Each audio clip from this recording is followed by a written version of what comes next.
Well, folks, it's Bruce here, and I'm at is it Kay? Is it Ivory Lake or Lake Ivory? Ivory Lake. Ivory Lake. Or it's the Ivory Lake Hut, isn't it? Yes, it is. Yeah, good point. But isn't it beautiful up here? Oh, it's stunning. Now, Beautiful. wasn't it just interesting there before, looking at some of the growth and feeling some of the water? It almost felt like it's a little bit hotter. It does. So whether it's the effect of the rock strata underneath that's warming up, or is it something else? Yeah, Kay. Is there hot water underneath? Hey, isn't it wonderful to see precision helicopters kicking off, flying at the mouth of the Hokitika Gorge? You and Alvin have been on this. Is it 3 years now? Yeah, it was 3 years in February. Incredible, isn't it? And it's almost like, wow, it started, it was in the never nevers, it was like we just keep going, but is it going to happen? It looked so simple on day one, didn't it? Yeah, it did.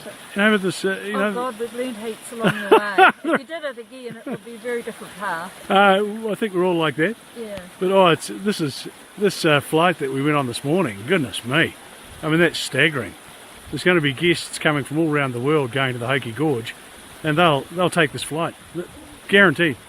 Well, we would hope they would. It's just stunning up here. It's just another world, and it makes all that effort to get the consents, to have Precision, Matt Newton and his family on board and hanging in there with us and believing that it was going to happen, and the huge investment they've put in with the new helicopter, and just to relocate from Taranaki, come down here and to do this, it's outstanding. Well, Matt's doing a great thing. Look, he's well known in the oil industry, and I guess with the moves that have occurred in Taranaki, he's now heading down to where the government said was a great idea and getting into tourism.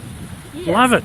Yeah, it's just a little bit of a change of direction, you know, with what government policy might bring in the future, and the tourism seems to be the growth industry, and to get out there amongst nature and see what we've got. The scenes are stunning. Well, congratulations on sticking to the course here for 3 years. I think it's an absolute winner. I reckon you've done great. Yeah.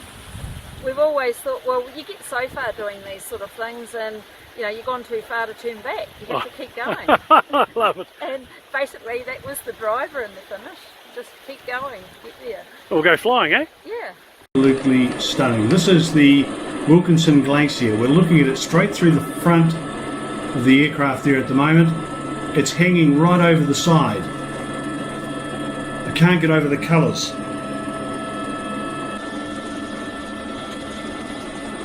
So Matt's just taking us round. And we've climbed up to the level of the glacier, and now it looks like we're going to head across the top of it. It is sheer ice, and the blue inside the crevasses is just absolutely beautiful. Now it's quite unique because the Wilkinson is a very short flying time from the Ramsay, and you'd be amazed how close we are to Fox and France and Mount Cook, which Matt and his team are flying people to as well. It's a huge glacier. Now the people before us saw a couple of magnificent stags in velvet, went down, had a look at them.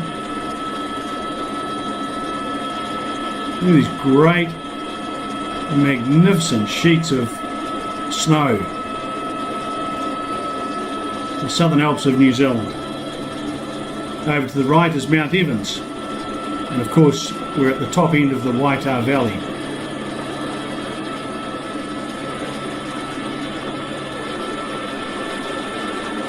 You know, when you're flying up here, Matt, you really do feel that you're the only person that's ever been here. Now we're heading around the tops at the moment, and there's a bit of cloud over there. Look at that for a view. That's just absolutely magnificent. And down through that misty cloud there is Lake Ivory. And part of Matt and Lily's tour is you actually get to go down and have a look at it. So we'll We'll descend from here. You'll see we're descending at the moment. We're going down through the valley. Look at the colour of Lake Ivory. It's quite neat. And there's a hut. You can just see it in the middle of the screen at the moment at the bottom.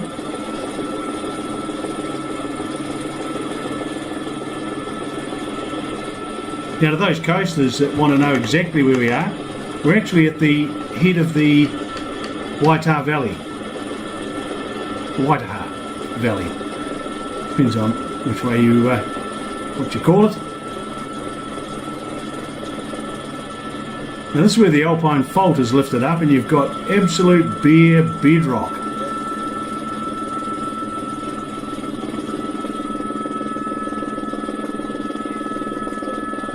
Now I don't know how often the ice at the end there melts, but it was only 2 months ago and this was blanketed in ice. 3 months ago it was blanketed in ice and the lake was fully frozen over. A very dynamic environment we're in. So we're cutting around now. We're gonna head along the side of the lake. Oh, just beautiful. Look at this.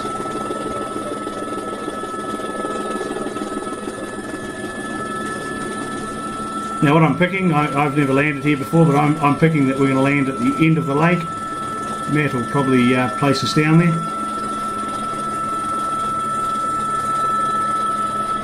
And he's told me that he's going to have a look at an alpine hut somewhere and that he'll be back to pick us up. Certainly hope he does.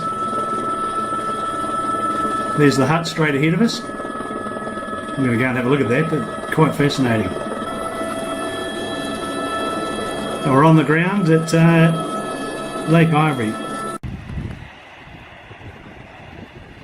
Folks, up the head of the Waitaha Valley at Ivory Lake.